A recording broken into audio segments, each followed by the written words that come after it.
The day started like any other on Daniel Harper's farm. The sun rose over the rolling hills of the countryside, casting a golden glow across the rows of corn that stretched out like a green sea. Daniel sat on his porch, a chipped ceramic mug of black coffee in hand, listening to the quiet hum of the morning.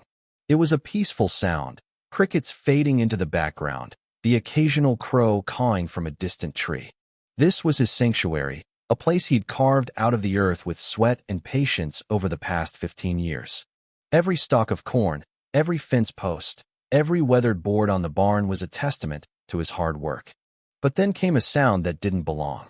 It started low, a deep, rolling rumble that grew louder with every passing second. At first, Daniel thought it might be thunder, a storm brewing on the horizon. He glanced up, squinting at the sky, but there wasn't a cloud in sight. No wind stirred the leaves, no hint of rain in the air. The rumble turned into something else, something mechanical, something alive. His coffee mug paused halfway to his lips as the ground beneath his boots began to tremble. Then he heard it, the sharp, unmistakable snap of cornstalks breaking. It wasn't the wind or some stray animal. It was deliberate, heavy, destructive. Daniel bolted from his chair, the mug clattering onto the wooden porch as he raced to the edge of the railing. His heart pounded in his chest, a mix of confusion and dread twisting in his gut. That's when he saw it. A massive, gleaming white SUV barreled through his cornfield like a tank tearing through a battlefield. Tires churned up the rich soil, flattening rows of corn as if they were nothing more than weeds. The vehicle didn't slow, didn't hesitate, just plowed forward, leaving a jagged scar of destruction in its wake. Daniel's mouth dropped open, his hands gripping the railing so hard his knuckles turned white. He'd spent months tending to that field, planting each seed by hand, watering the rows, watching the stalks grow tall and strong. And now, in a matter of seconds, someone was treating it like their personal racetrack. He didn't think. He just moved. Grabbing his faded baseball cap from the hook by the door, he shoved it onto his head and stormed down the steps, his boots pounding the dirt. The SUV skidded to a stop near the barn, kicking up a cloud of dust that stung his eyes. A woman stepped out, moving with the casual grace of someone pulling into a parking lot at the mall. She stretched her arms above her head, adjusted a pair of oversized designer sunglasses, and pulled her blonde ponytail through the back of a sleek black cap. She didn't even glance at the wreckage she'd left behind. Laura Bennett. The name fit her like a glove. She was one of those women, entitled, oblivious, carrying herself like the world existed to serve her. Daniel knew her type all too well. She lived a few miles down the road in one of those gaudy McMansions with a circular driveway and a marble fountain out front, the kind of place that screamed money but lacked soul. Over the years, she'd made herself a nuisance, taking eggs from his roadside stand without paying, strolling through his fields like they were part of some nature trail she'd paid to visit. But this was a whole new level of disrespect. Daniel marched toward her, his temper simmering just below the surface. "Mind telling me why you just drove straight through my cornfield?" he asked, his voice tight with barely contained anger. Laura didn't even flinch. She slid her sunglasses down her nose, peering at him over the rims like he was some annoying cashier interrupting her day. "Oh, relax," she said, her tone dripping with condescension. "It's just corn. It grows back." He stared at her, waiting for a flicker of sarcasm, a hint that she was joking. There was none. She flashed a bright, unbothered smile, like she'd just paid him a compliment. Daniel's hands clenched into fists at his sides. "That corn happens to be my livelihood," he snapped. "You destroyed an entire row. That's money out of my pocket. Do you have any idea how much work goes into growing it?" She waved a manicured hand, cutting him off mid-sentence. "Don't be so dramatic. I was in a rush, and this is the fastest way to the main road. Your driveway's all the way over there, and I didn't feel like going around." Daniel took a deep breath, forcing himself to stay calm. "That's because my driveway is for people who are supposed to be here," he said, each word measured. "Not trespassers." She scoffed, crossing her arms over her chest. "It's not trespassing. I've been through here before." That was it. The final straw. He'd let her slide too many times. Ignored the stolen eggs, the trampled plants, the casual way she treated his property like it was hers. But this wasn't petty theft or a quick shortcut. This was destruction, plain and simple, and the worst part was she didn't care. Not one bit. He stepped closer, lowering his voice to a dangerous calm. You ever do this again, Laura, and I promise you'll regret it. She laughed, actually laughed, her head tilting back like he'd told the funniest joke she'd heard all week. What are you going to do? Put up a little no trespassing sign? Maybe a scarecrow? She smirked, her eyes glinting with mockery. Daniel met her gaze, his anger hardening into something colder, sharper. Oh, don't worry, he said. You'll see. She rolled her eyes, muttering something about uptight farmers under her breath, then turned and climbed back into her SUV. The engine roared to life, and with one last smug smile, she peeled out, right back through his field. Tires churned up more dirt and stalks, leaving a second trail of devastation as she disappeared over the hill. Daniel stood there, jaw tight, watching the dust settle over his ruined crops.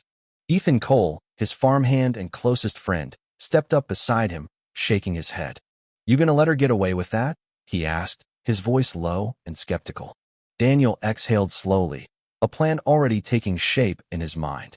Not a chance, he said. Laura Bennett had spent too long walking all over people, acting like rules didn't apply to her. But she was about to learn something important about country folk. They didn't take kindly to entitled outsiders destroying what they'd built. If she wanted to use his land as her personal highway, fine. But the next time she tried it, she wouldn't be driving away so easily. He glanced at the deep tire tracks carved into his soil, then over at the thick thorn bushes growing along the back fence. They were wild, tangled, covered in razor-sharp spikes.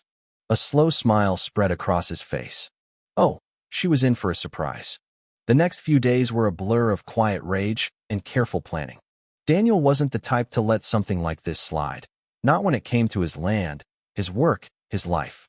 Laura's smug laughter echoed in his head every time he walked past the flattened rows of corn, a constant reminder of her arrogance. He'd spent years building this farm from nothing, pouring every ounce of himself into it after his father passed, and left him the crumbling remnants of a dream. It wasn't just crops she'd destroyed, it was his legacy, and she'd laughed in his face. Ethan, ever the practical one, was the first to suggest a solution. They were standing by the fence the morning after the incident, staring at the mess Laura had left behind. The tire tracks were deep, ugly gashes in the earth, and the broken stalks lay scattered like casualties of war. Ethan kicked at the dirt with the toe of his boot, his hands shoved deep into the pockets of his worn jeans. You ever hear about those spike strips cops use? He asked, casting Daniel a sideways glance. His voice had that familiar edge of mischief, the kind that usually meant he was up to no good. Daniel raised an eyebrow. You got some lying around I don't know about? Nope, Ethan said, grinning. But we've got something better. He jerked his chin toward the back fence, where the thorn bushes grew in a wild, impenetrable wall. Their branches were thick and gnarled, woven together like nature's own barbed wire, each thorn sharp enough to draw blood with a careless touch. Bet Laura's fancy tires wouldn't hold up too well against those. The idea hit Daniel like a bolt of lightning. It was simple, elegant, and, best of all, perfectly suited to the situation. Thorn bushes were a natural part of the landscape out here. No one would question them, not even Laura. And there was a certain poetic justice in letting the land fight back against her carelessness. She wanted to treat his farm like her personal road. Let her see what happened when nature disagreed. I like it, Daniel said, a spark of excitement cutting through his anger. Let's make it happen. That night, under the cover of darkness, they got to work. The moon hung low in the sky, casting a pale silver light over the field as Daniel and Ethan hauled pruning shears and heavy gloves out to the back fence.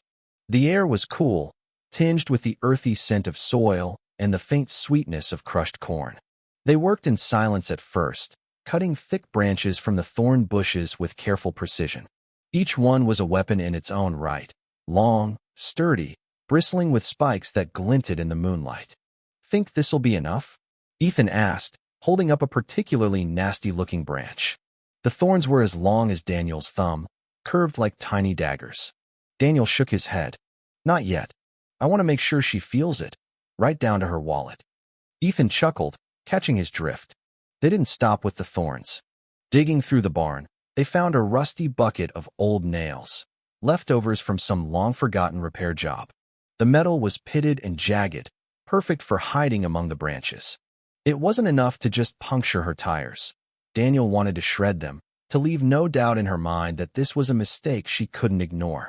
They spent hours laying out their trap, weaving the thorn branches across the path Laura had taken through the field.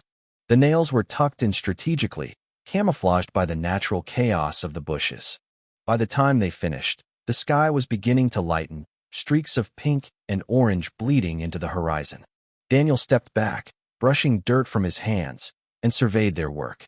It looked innocent enough, like a patch of wild growth reclaiming the land she'd torn through. There were no signs, no warnings, just a quiet promise of consequences waiting for the right fool to stumble into it.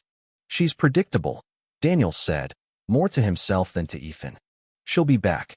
She's too arrogant not to." Ethan nodded, wiping sweat from his brow. "And when she does, she's gonna wish she'd taken the long way around." They headed back to the house as the sun crested the hills, casting long shadows across the field. Daniel didn't sleep much that morning, just sat on the porch with another cup of coffee, watching the trap blend into the landscape. He knew Laura well enough by now. She had that unshakable confidence, the kind that came from never facing real consequences. She'd assumed she'd gotten away with it, that he was too spineless to do anything about it. She'd come barreling through again, probably sooner than he expected. He didn't have to wait long. It was late afternoon when the sound returned. Daniel was on the porch again, pretending to read the local paper, though his eyes kept drifting to the field. The quiet of the day was shattered by the familiar roar of an engine cutting through the stillness. He set the paper down slowly, his pulse quickening as the white SUV crested the hill. There she was, Laura Bennett, right on schedule, driving with the same reckless abandon as before. She didn't slow down, didn't hesitate, just aimed her vehicle straight for the path she'd carved out days earlier. Daniel leaned back in his chair, forcing himself to stay calm. This was it, the moment he'd been waiting for. The SUV hit the trap at full speed, and the results were instantaneous. A loud pop echoed across the field as the first tire blew, followed by a second, then a third. The vehicle lurched sideways with a horrible screeching noise, metal grinding against the ground as it skidded to a stop. Dust and bits of thorn bush flew into the air, the car rocking back and forth like a wounded animal. From where he sat, Daniel could see Laura's hands flailing inside the cab, hear her muffled shouts of frustration through the closed windows. He took his time getting up, folding the newspaper neatly before strolling toward the wreckage. His boots crunched against the dirt, each step deliberate, savoring the chaos unfolding in front of him. By the time he reached her, Laura was out of the car, standing in the middle of the field with her hands on her hips. Her face was red with fury, her blonde ponytail whipping in the breeze as she spun to face him. "You!" she shrieked, jabbing a finger in his direction. "What the hell did you do?" Daniel raised an eyebrow, keeping his expression neutral. "Do? You sabotaged my car. Look at my tires." She gestured wildly at the shredded rubber, deep gashes torn into the sidewalls where the thorns and nails had done their work. Bits of rusted metal glinted among the debris, a silent testament to their handiwork. He leaned in, pretending to inspect the damage. "Huh," he said, scratching his chin. "Looks like you ran over something nasty. You didn't happen to drive through a patch of thorn bushes, did you?" Her nostrils flared, her chest heaving with every furious breath. "You put those there on purpose." Daniel shrugged, meeting her glare with a calm he didn't entirely feel. "Laura, I've told you before, this is my land. If you drive through it, you take your chances." "I'm calling the cops," she spat, fumbling for her phone. She punched the numbers with enough force to crack the screen, her hands trembling with rage. "Go right ahead," Daniel said, crossing his arms and leaning back against the fence. He wasn't worried, not yet. He'd been careful, and the trap was as natural as it could be. Let her call whoever she wanted. A few minutes later, a familiar blue pickup rolled up the dirt road, dust billowing behind it. Sheriff Tom Grayson stepped out, adjusting his belt as he took in the scene. He was a broad-shouldered man with a weathered face, the kind of guy who'd seen every kind of nonsense this small town could throw at him. When he spotted Daniel standing there, arms crossed, and Laura pacing next to her wrecked SUV, he sighed heavily. "What is it this time?" he asked, rubbing his forehead like he could already feel the headache coming on. Laura stormed up to him, her voice shrill. "This man, this criminal, sabotaged my vehicle. He laid out spikes or something. My car is ruined." Grayson glanced at Daniel, then at the field, then back at her. "You drove through his land again, didn't you?" She faltered for half a second before recovering. "That's not the point. He can't just set traps like this. It's illegal. I'll sue." The sheriff scratched his chin, looking unimpressed. "Well, let's think about this. You've been warned before about trespassing, haven't you?" Her face turned a deeper shade of red. "That doesn't matter. He can't do this." Grayson took a slow step forward, lowering his voice just enough to make her flinch. "Actually, it does matter. And what he did isn't illegal. Those are natural thorns growing wild out here. If you drove into them, well, that's on you." Laura opened her mouth, then closed it, her eyes darting between Daniel and the sheriff. For the first time, she looked uncertain. But my car. I'd say that's going to be an expensive fix," Grayson said with a shrug. "You're welcome to take it to court, but I'll warn you, our judge owns a farm too." She let out a strangled noise, somewhere between a gasp and a growl. "This is outrageous. I'll—" She stopped, hands clenching into fists, then turned on her heel and marched back to her car. She yanked the door open, climbed inside, and slammed it shut with a force that rattled the frame. The engine revved, but the tires didn't budge, not with four flats and thorns tangled in the undercarriage. Daniel leaned against the fence, watching her struggle. "Gonna be a long walk to town," he called, just loud enough for her to hear. She screamed in frustration, smacking the steering wheel with both hands. Ethan stepped up beside Daniel, whistling low. "Reckon she learned her lesson?" Daniel smiled, tipping his hat back. "Not a chance. But she sure as hell won't forget it." Laura didn't give up easily.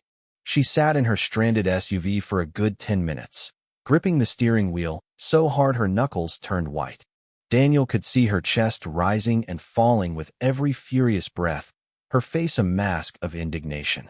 The vehicle wasn't going anywhere, not with its tires shredded and the undercarriage clogged with debris. She punched the dashboard once, twice, then pulled out her phone again. "She's calling for backup," Ethan said, nudging Daniel with his elbow. "Probably her husband or one of those fancy friends of hers." Daniel chuckled. "Let her. She's already lost." Sure enough, Laura shoved the door open a few minutes later, stepping out like a general rallying her troops. Her designer sandals crunched against the dirt, her sunglasses perched atop her head as she marched toward him again. "You're going to pay for this," she spat, her voice trembling with rage. "I'll make sure of it." "Pay for what exactly?" Daniel asked, tilting his head.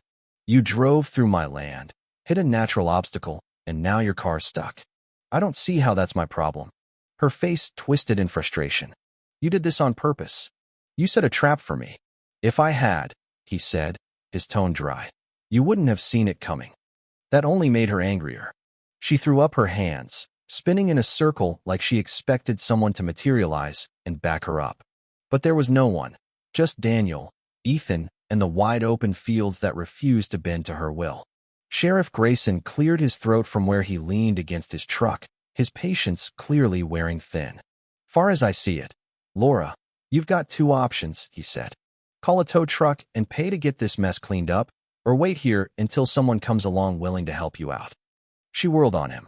"Aren't you supposed to be on my side? You're the sheriff." He raised an eyebrow. "I'm the sheriff, not your personal assistant." Her mouth opened, then snapped shut.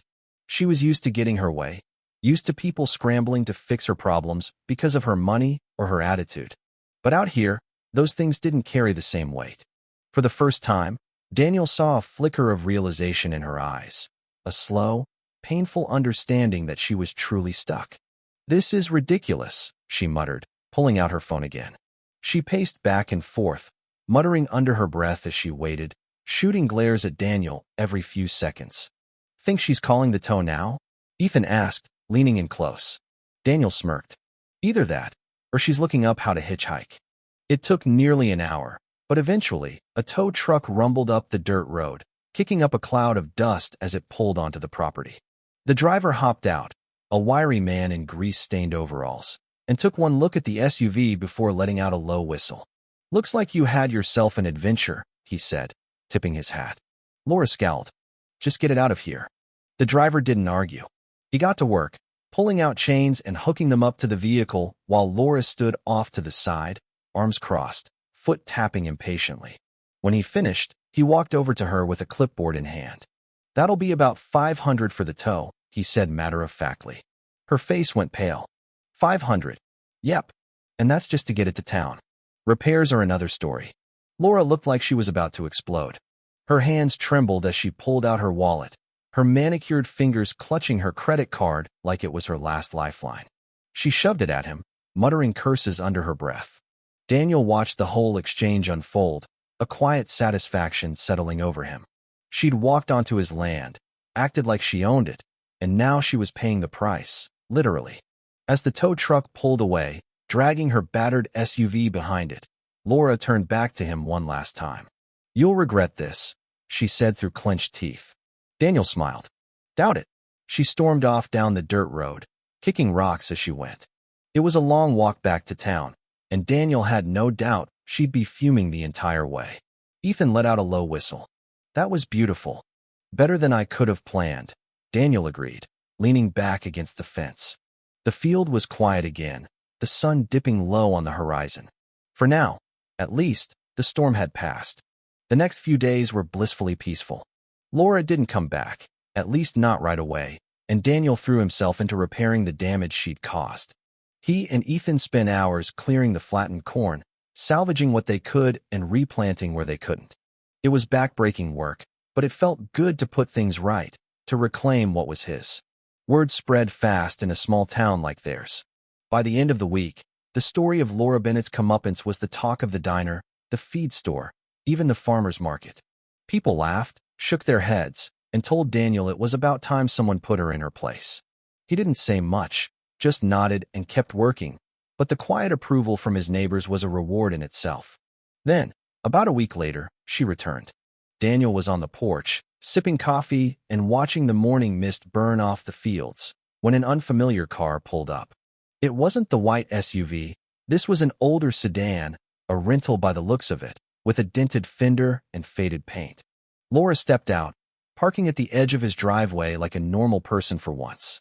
She walked up to the porch, her posture stiff, her face a mask of reluctant determination. He set his mug down, watching her approach. She stopped at the bottom of the steps, took a deep breath, and squared her shoulders. "I might have overreacted," she said, the words clipped and forced. Daniel raised an eyebrow. "You don't say." Her jaw tightened, her lips pursing like she was swallowing something bitter. "I'm not saying what you did was fair," she continued, "but I shouldn't have driven through your field." He leaned back in his chair, crossing his arms. "Go on." She exhaled sharply, clearly struggling with the admission. "And I won't do it again." Daniel nodded slowly. That's all I needed to hear.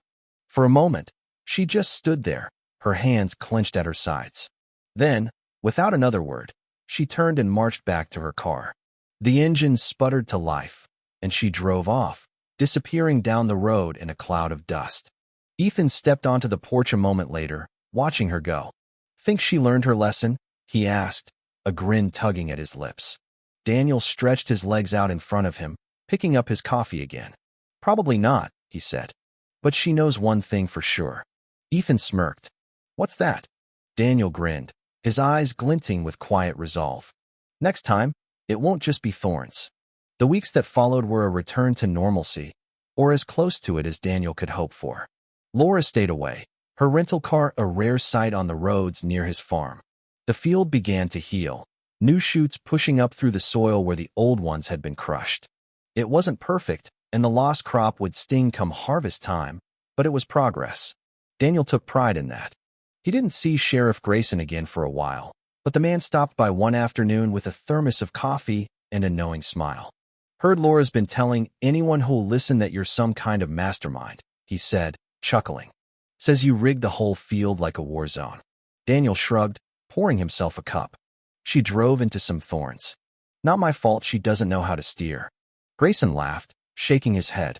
"Well, whatever you did, it worked. She's sticking to the main roads now." Guess she's not as untouchable as she thought.